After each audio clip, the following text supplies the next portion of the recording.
Yes, sir, folks, it's Board Game Breakfast, and this is Gen Con week, and you're probably saying, Vasel, I wish you would shut up about Gen Con. Well, in a couple weeks we will. But this is the week of Gen Con, and so this is a busy week, a lot of things going on. I leave for Gen Con on Tuesday.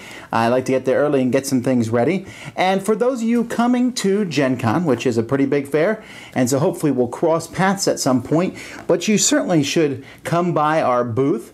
1609 will be with the cool stuff folks, and it's a chance for you to see different people in the Dice Tower network.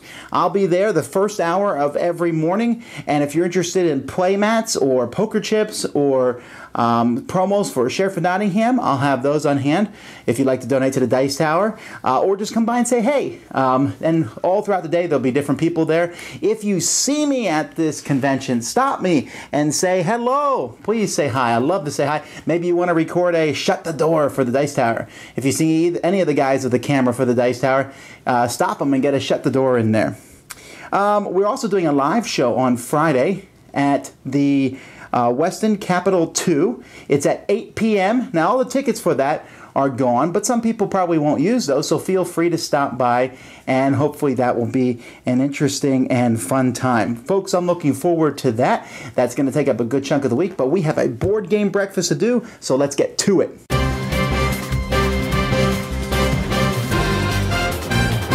Hey, folks! Some great news. Thanks to Fantasy Flight. Oh, how we love you, Fantasy Flight. And I'm sure they have some more announcements coming this week. I'm sure of it.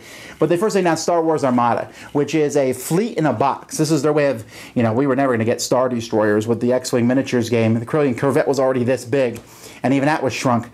But this one has Star Destroyer, Corellian Corvette, different ships, and you'll be able to have whole fleet action. It looks a little similar to X-Wing miniatures, but has some kind of new funky movement thingamabobber. So I'm very excited to see how this is. I wonder, though, if this will cannibalize the crowd that plays X-Wing, or if it's a different crowd. Be interesting, we'll see. But still, this almost looks like the Epic. If you play Warhammer 40K, there was 40K Epic. That's what this looks like. It looks like fun. But! XCOM. Oh man, XCOM is my second favorite computer game of all time. Final Fantasy Tactics is number one, but XCOM, I loved it. And when I heard that Fantasy Flight was making an XCOM game designed by Eric Lang,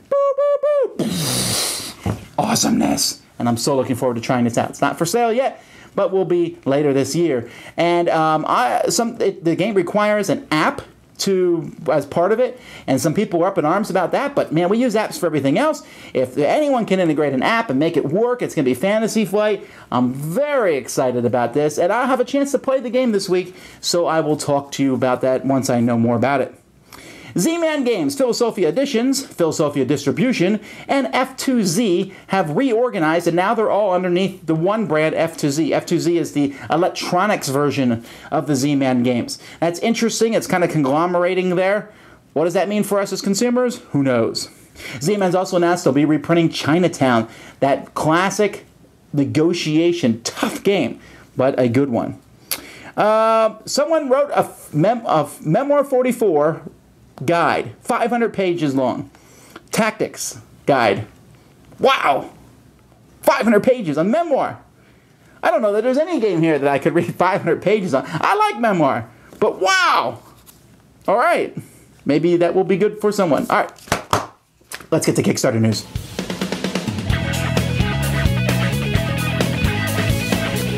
Hey now, my name is Nick from Board Game Brawl, and this is your Kickstarter update. And believe it or not, there are games other than XCOM the board game and Dead of Winter, and a few of them are up on Kickstarter right now. Let's take a look. Muse from Eagle/Griffin Games is the latest in their bookshelf series of games that includes games like Sleuth and Ink and Gold, and this is a card game that's all about building your own personal museum of famous works of art, but doing it in such a way that you're attracting the most fine art fans as possible. Actually, it looks pretty cool, and it's got some really nice artwork, of course, since it's based on famous works of art.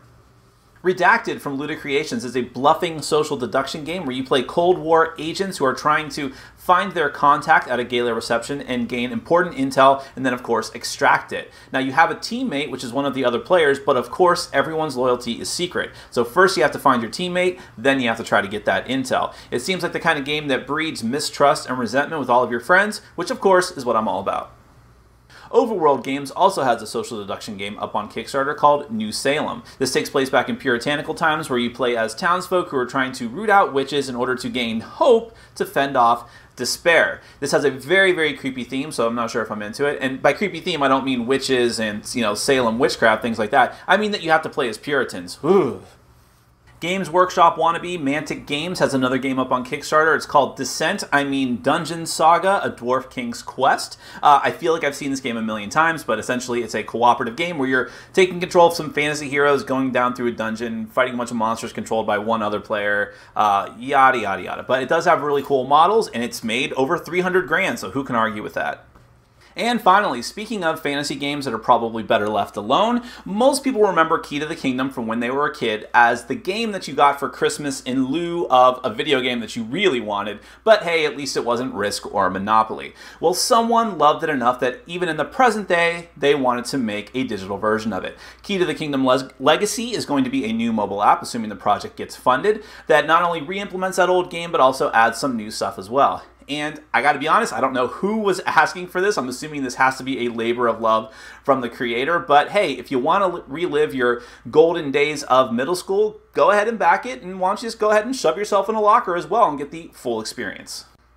My name is Nick from Board Game Brawl. This has been your Kickstarter update. And I'm reminding you to get out there and game every day and in every way. Take care.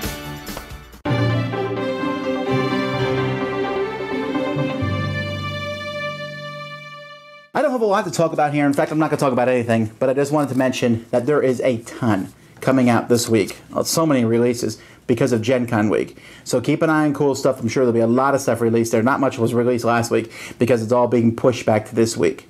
But, and this is important, if you like to follow what the news and things, I've already mentioned the news, but on Twitter, Dicetower_news. Follow that this week because we are going to post every cool thing, pictures, and all sorts of neat stuff from Gen Con. And you're going to want to be on board there and want to see that. So go to Twitter and subscribe to that feed and keep an eye on it this week. All right, back to the show.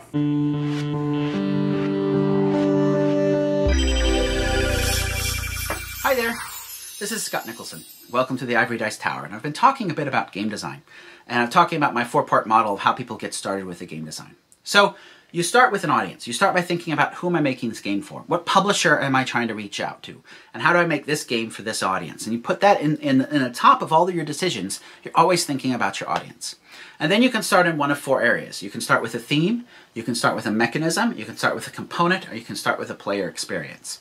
The reality is, though, you have to visit all four of those things. And I would suggest when you start that you actually create a design document that lays out each of these areas. So you've got the thing you're starting with. I'm starting with this theme. In order to bring about this theme, what are the mechanisms? What are the verbs that you're going to have people do to help evoke the theme? That's how you can tie in. If you're starting with a mechanism, you want to think, what is a theme where this mechanism makes sense as something people do? Because I'm talking about how to make games that actually connect well together. Many of the games that are out today have disconnects between the themes and the mechanisms. It's this pasted on theme and then you do this other stuff. But how can you make something that's a little bit more connected? Well, this is how. You think about components. What are the things that we need to engage with and work with in order to bring about the theme and in order to allow these mechanisms? And most importantly, in my opinion, is the player experience. What is the player experience I'm trying to create?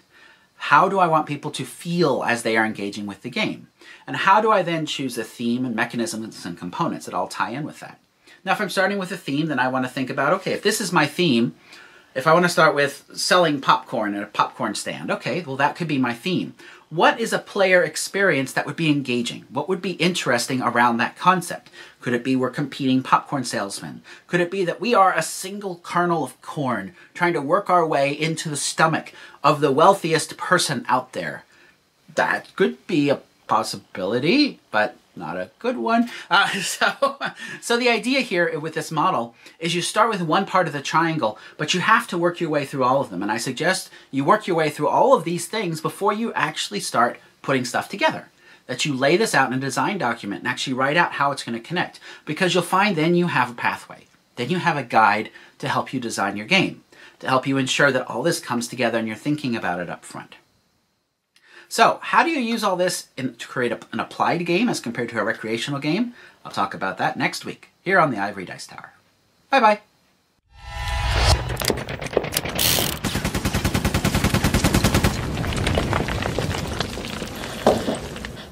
back again. I think it's Gen Con week. But we don't have a question about Gen Con. Yeah, it's the Monday before Gen Con right now. Well, you might think so. But anyhow, Bob is with us once again. And today we're talking about a question. What do you do, or how can you tell, when board gaming becomes an unhealthy obsession rather than just a fun and engaging hobby? You know, I buy a couple games, and then I buy a lot of games, and then my wife divorces me because I'm buying too many games. You know, how do you tell when you've gone too far? See, Jason doesn't know when he's gone too far because he's already crossed that line. I've already gone too far. Last week I was at the WBC. Literally this Monday, today is a day off, and then we're flying out tomorrow morning to go to Gen Con for a week. When you go to conventions 2 weeks in a row, you definitely know that you've crossed that line of hobbyist into enthusiast or psychoticness. Okay, I don't know how that answers the question at all, except makes us, we got to deal with this. Stay away from the term psychotic. I think that's getting kind of loaded here. Okay, but I mean, is there something that you can tell? I mean, I mean, it's probably take a whole episode, but okay, so. First off, you have to be on the guard yourself. It's just like any other addictive behavior. You really have to, check yourself every once in a while and say, is what I'm doing rational? Is it reasonable? Are other parts of my life suffering because I'm doing this particular behavior, whether it be board gaming or any other sort of behavior that would become obsessive?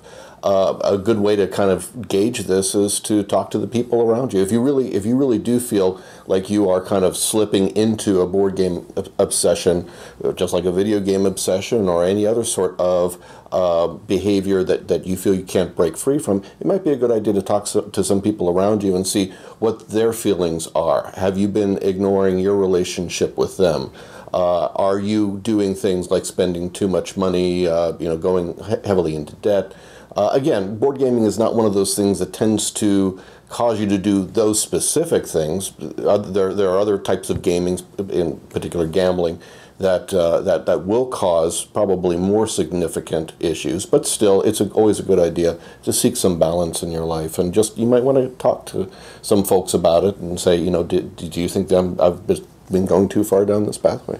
And I think it's possible to go very far and sometimes crash and burn as part of it in the hobby itself. Mm-hmm. I think sometimes if you like games, it's not a bad idea to take a break from it once in a while. It's not a bad idea to not buy every single game that comes out over the course of the year. Because I've seen people and they're like, oh, the hobby, and it's like they jump off the deep end, Scrooge McDuck, into the pile of games, and they're having so much fun, and all of a sudden it's so consuming, and then they just stop. They stop playing games. They find something else because it was too big, too much. Yeah, well, for me, having just recently taken almost 2 months off and being in Rio and not being able to play games, I got back and it was great to be able to play games again. And I went back to going to the Cool Stuff website every day and looking what's out new. And that's kind of the way I've been. I'm always on the Cool Stuff website seeing what comes out. I'm always wanting to know what the new thing is, what's going to be the hot new game that we're going to play.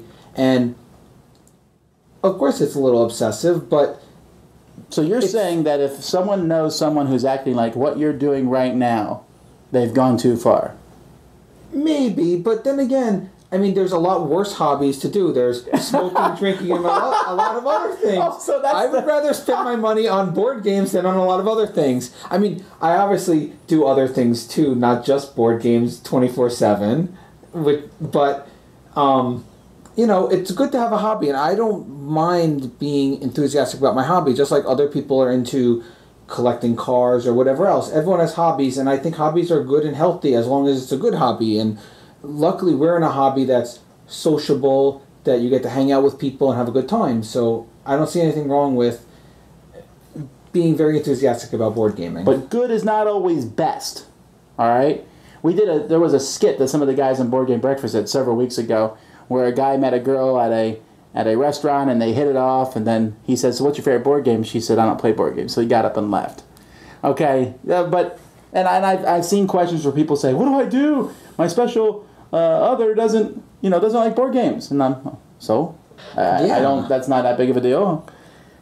No, you have other things. Okay, and that kind of if you're going to get into a relationship with a friend or a significant other, you really do need to understand what their reaction is going to be to your board gaming hobby, and you need to introduce them to it and let them know that this is an important part of your life. And if they reject it, in some cases, in fact, oppose it and oppose you're doing it, then you have to ask yourself, is this relationship important enough to me that I need to curtail or maybe even give up this hobby? It's a possibility. Relationships are complex. Sometimes you don't get what you want. So you have to ask yourself, which is more important to me. I don't think that's a sign of an obsessive person. I just think it's communication and relationships. You need to get a gauge as to how much of your life this is dominating, and whether or not that's a healthy thing for all of your relationships. Whew, so many questions, so much stuff to talk about, and our time is up. But maybe we'll revisit this in the future. Until next time, I'm Tom Vasel, and you've been watching Questions with us and Bob.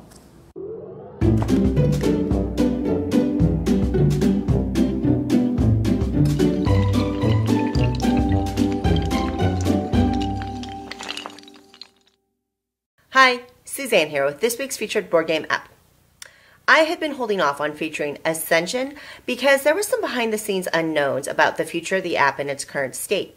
Thankfully, all of those have been resolved, and the Rise of Vigil expansion recently released, so no better time to take a look at this deck builder on iOS. When gamers talk deck builders, they often reference Ascension for a comparison. In this fantasy game, you draft heroes and constructs to battle monsters and cultists to gain victory points. Later expansions add more elements and dynamics as well.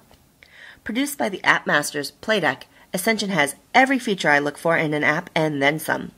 Great tutorial, easy rulebook for the base game and each expansion, different AIs, multiple parallel games, speed options, a card gallery, and online play, which usually has a lot of random games available. Really, all issues with the game are related to the nature of Ascension itself, for example, the art, and the randomness, and not the quality of the app. But the app does include the worst sound effect ever included in a game. Thankfully, you can toggle it off. The app, which was created in 2011, does show its age a bit in that the mix of art and graphic design can lead to some screen confusion, and they're much better about that in later games. How you feel about deck builders will likely determine how much you'll enjoy this app, although I've heard from multiple gamers that they prefer Ascension the app to the physical game because you can crank out a game in 10 to 15 minutes against the AI and there's no setup time. Ascension has great expansion support with 4 expansions released to date and even promo cards available, which really extends the replayability of the game. And it looks like they've made the base game free, gaining revenue purely through the expansion purchases, so it costs you nothing to try. With the feature set, card variety, and general development quality, Ascension is a great option for you as your tablet deck builder. Give it a try.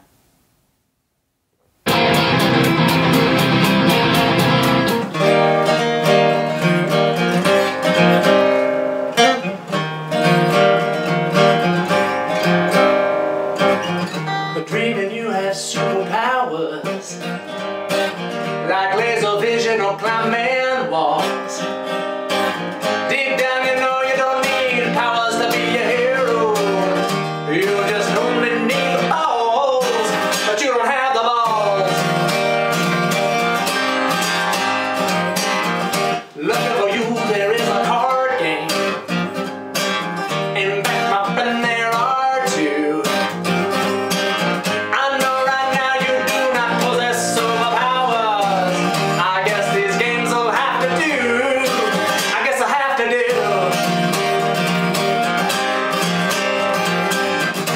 Sometimes you feel like a loser, but now you're fighting Luther. It's true. Going head to head with some extra while you're sitting on your keystra. This game will do.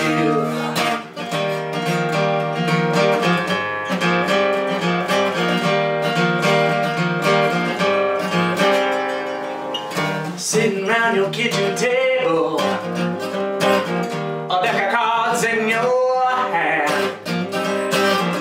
Make believing that you're safe from evil. That's Wolverine, but never Aquaman. Or never Aquaman. Or never Aquaman. Or never Aquaman.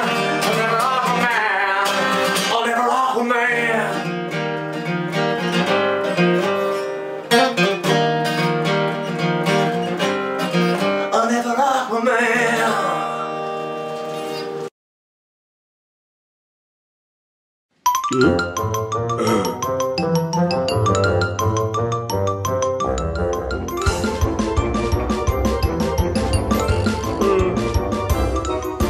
Tower Productions this week. I'm so excited. I don't have a ton of reviews for you, but we have some good ones coming. We have Zombies 15. You'll see this week. The Board Game Corner is doing that one, and a pile of other reviews. But we got the review of King of New York Thursday morning when Gen Con opens. That review will go live, so keep an eye on that. I'll give you a clue. Excellent, fun game, but maybe different than you were expecting a little bit.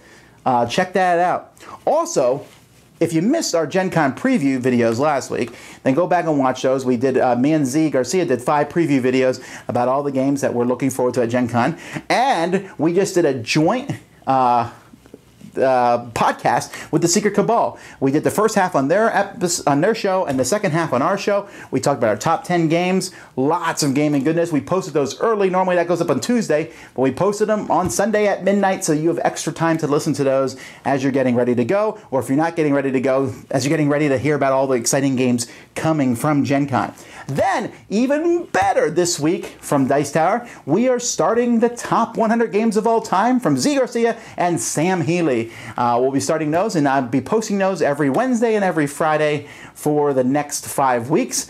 And so look forward to that. I hope you guys enjoy those, and you can see how much you know these guys and how much you agree with them. All right, Chaz, what's wrong with you?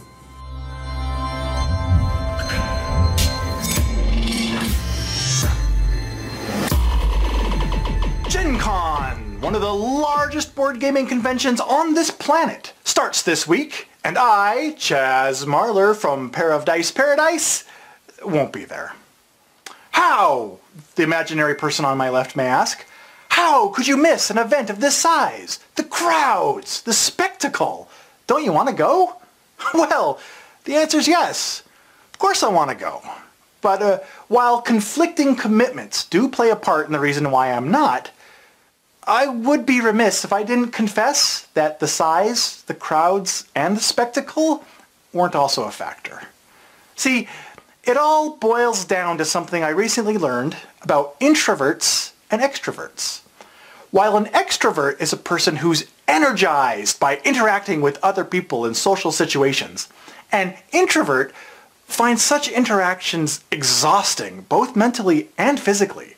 And it wasn't until just a couple of years ago that I finally admitted to myself that, yeah, I am 2 heaping scoops of introvert. But wait, the imaginary person on my right may ask, don't you host a gaming group in your own town and attend as many local conventions as possible?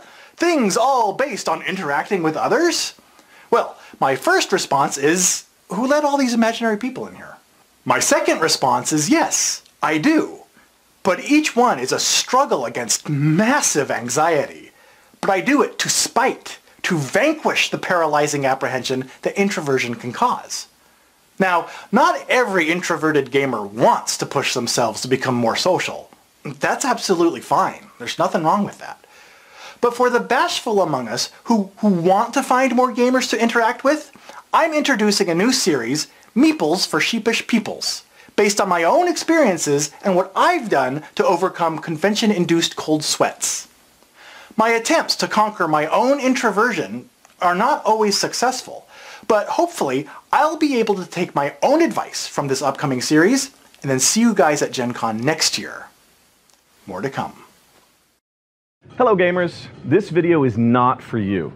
This video is for that family member of yours who doesn't understand games and always gives you a bad gift. So what I want you to do is email them a link, or if they're in the house, go get them, bring them, make them watch this, okay?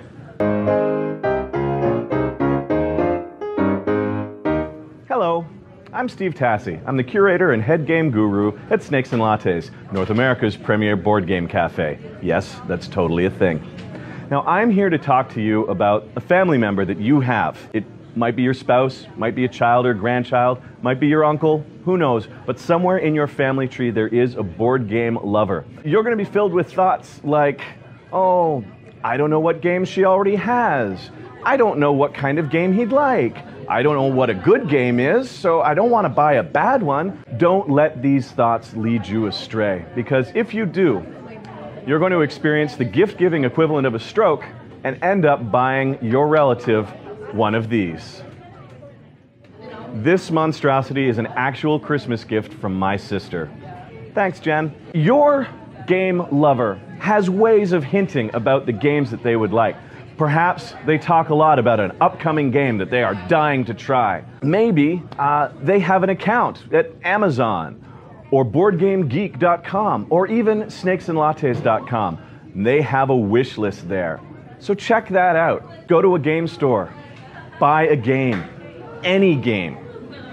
Let the staff guide you. They know lots of games. They'll recommend something good. And if you get something that's not good or something that your gamer relative already has, they'll exchange it for something else. They'll take it back. They'll put it in a math trade. There is no math trade in the world that is going to allow me to get rid of this thing. Trust me, I've tried.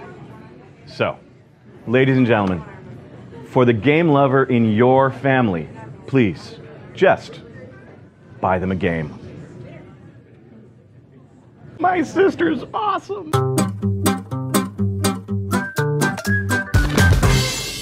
Hey everybody, I'd like to introduce you to my daughter, Clara. Say hi to everyone, Clara. Hi. Okay, now how old are you, Clara? 8. 8? Do you like to play games? What's your favorite game? The princess game. The princess game? Yeah, that's a pretty fun one. Clara is my 4th child, and we're glad to have her with us. You want to go back and watch TV now? Uh-huh. All right, thank you. Okay, folks, I wanted to introduce you to Clara. You probably don't see her very often in my videos. You see Melody, Amy, Holly mostly, occasionally Ruby and Violet, but you don't see a lot of Clara. Clara, as she said, she's 8 years old. When she was born and as she grew into the toddler age, she was probably the brightest child I had, by far. And then one day, and we still don't know what was the trigger, she started having seizures. And really bad seizures where we had to rush her to the emergency room, where she was out for weeks. And she continued to have these seizures, and that was one of the main reasons that we moved from Korea back to America, and the wonderful folks at Miami Children's Hospital were able to give her an operation, which they had to shut off half her brain, basically, but they were able to stop the seizures, and she's now having to relearn to use half of her body. It's as if she's had a stroke. But we don't know what the exactly happened. But somewhere along the line, with all those seizures, well, she's developmentally challenged, and she's such a happy child. She's always happy. She goes around and tells everybody everything, talks to everybody. If you came to my house, she would come up to you and say hi. And she's a wonderful child, and we love her very much. But this is an interesting thing for me with gaming, and I thought about it this week because I did a review of Robot Turtles. And I really found it fascinating because I did this review of Robot Turtles, and some guy came in and he kind of went to town on the comments on Reddit and was talking about how, man, they taught kids programming. Well, why didn't they teach this complicated procedure and looping and all this? And I don't know what to say to that, because I am a game reviewer and I like games, as obviously here. But I'm a father and I love my kids, as obviously I have 7 of them. Well, 8 for Jack. We miss you. But I have these kids, and I want the kids. I mean, one of the reasons I got into board gaming to begin with was something I could do with my family. And, you know, you guys have seen Melody on my channel, and Melody's brilliant, really, when it comes to games. And she could hold her own against many people, and she knows a lot about games. My other kids have various likes or dislikes to games, but I can play games with all of them. Claire's a little bit different, you know, to play games with her, but that Robot Turtles game got me so excited. Because when I played it with her, and I played it with the younger kids who were younger than her, and they're all kind of on the same level, maybe Claire's even a little bit lower than them, and they all got it. When your kid takes their first steps, everyone's very excited, especially the first kid. By the 7th kid, you're like, I don't care if you walk anytime soon. But, you know, you get excited. You look at the development, and people worry, oh, they're 9 months old, and they haven't said anything yet, and blah, blah, blah. And it's not that big of a deal. But there comes a point when kids are developmentally challenged, and as a parent, anything they do is so very exciting. And so for me, it was so thrilling to see a board game that my daughter was able to understand and comprehend and do programming, to think ahead.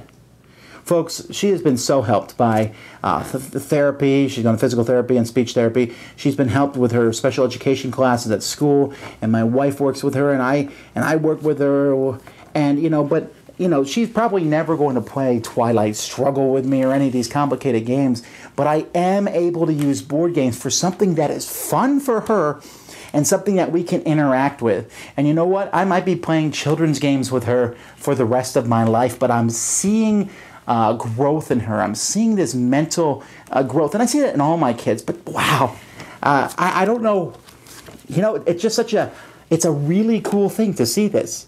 And that's where gaming is wonderful. When you play a game with someone else and you're flipping a table, or maybe not flipping a table, but you're angry because you lost and you go home and you're upset and you're in a bad mood. And yeah, the competition is an interesting thing in gaming, but the fact that games are developmentally useful and that they're fun now too, unlike the developmentally useful games when I was a kid, is such a cool thing. I took a whole stack of these games and donated it to her teacher.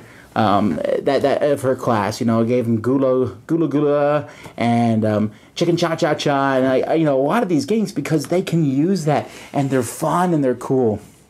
And so I encourage those of you out there, maybe you're in the same situation, and maybe you're not. If you don't have a developmental child, challenged child, and I listen. I'm not complaining about this. She is wonderful, and I love her, and there's certainly a lot going on, and she's so nice and happy. But it certainly is something I think about all the time. This is something we deal with. And this is a cool thing, a bond that I can have with her. She's not just sitting and watching cartoons all the time. A chance for her and me to do something together. And for that, I can just say thank you to the designers of Robot Turtle and the Haba Games and the Game Right Games and all these Blue Orange Games, all these companies making great games. And I don't know. I thought that was a very positive thing, and I was very excited about it. And I thought I'd share it to you. As a father, many of you are not fathers or mothers, but I'll tell you, you know people with kids, giving them a game like this, a game that's fun and simple and teaches things, is one of the best things you can give that family. Think about that. What a wonderful thing. And these kids will someday grow up and... okay. Well, that's enough of that. I'm trying not to get too sappy here. Let's finish up the show. This summer, play a game with action and adventure.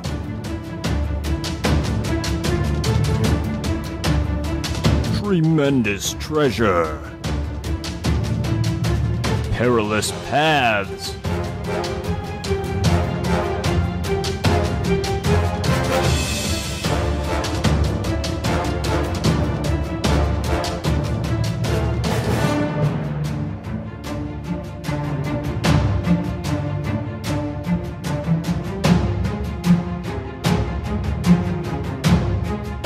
Confusing caves.